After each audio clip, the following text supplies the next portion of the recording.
it's difficult because we would prefer to be playing games.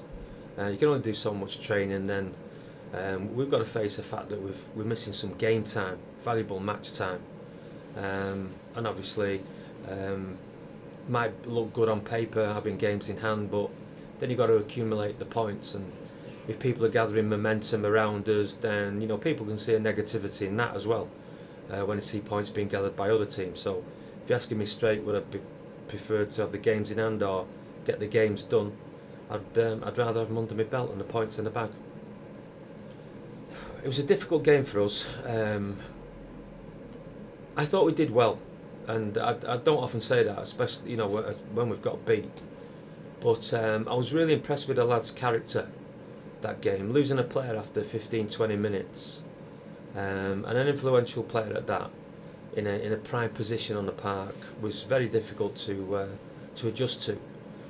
And then you go your goals down and you pull one back, and then you see the fighting spirit that we had. But what summed it all up was at the very end of the game, when our fans were clapping us off, and I had a chat with a lot of the fans at the side of the pitch, and I got a distinct impression that they knew what we tried to do that night.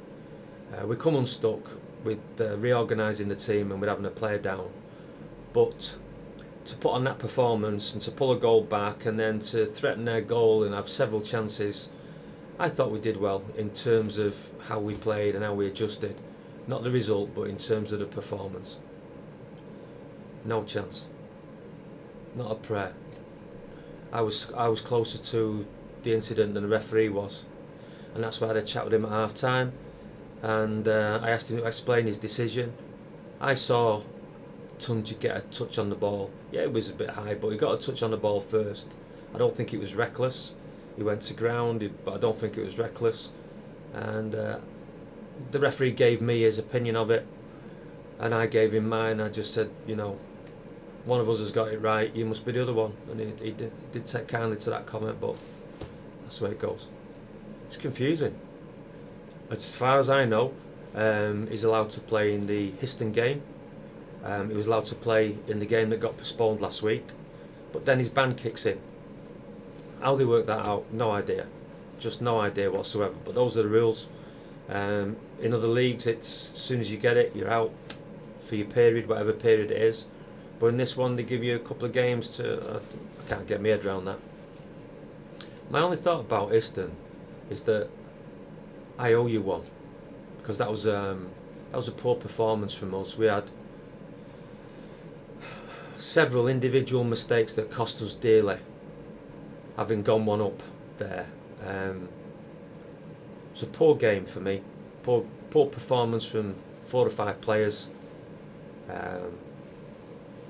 I just want to put the scores back in terms of getting even, and I want to give these fans. We've had a good run apart from the Hednesford game. We've had a good run of results, and it'll be our first home game for a while. I want to give the fans something to cheer about, and we'll be going out with a really competitive edge to our game on Saturday. I don't know. It's difficult to say what is my strongest back four. All I can do is to look at the results, look at the performances of the players in those positions at the time that we're getting those results, and if I think they've done really well and the results have gone for us, then I don't see the need to change. And the back four that's been in place for those games have done relatively well. I'm not sure how much the sending off affected that, because that was added to by the injury to Adam Cowan. So if you take those two things into consideration, we probably weren't as strong defensively as we could have been. But in terms of your question, I think the back four have done well. There's people wanting to get in, knocking on the door to see when they're getting in the team, but I can't look a player in the face after we've picked 10 points up out of 12 and say, I'm going to change it. It's not broke, no need to change. Roger's doing the customary Thursday night check. We're always picking up injuries, and being part-time, sometimes you haven't got the time a normal full-time club would be to treat those injuries. So we play a little bit of catch-up. At this moment in time,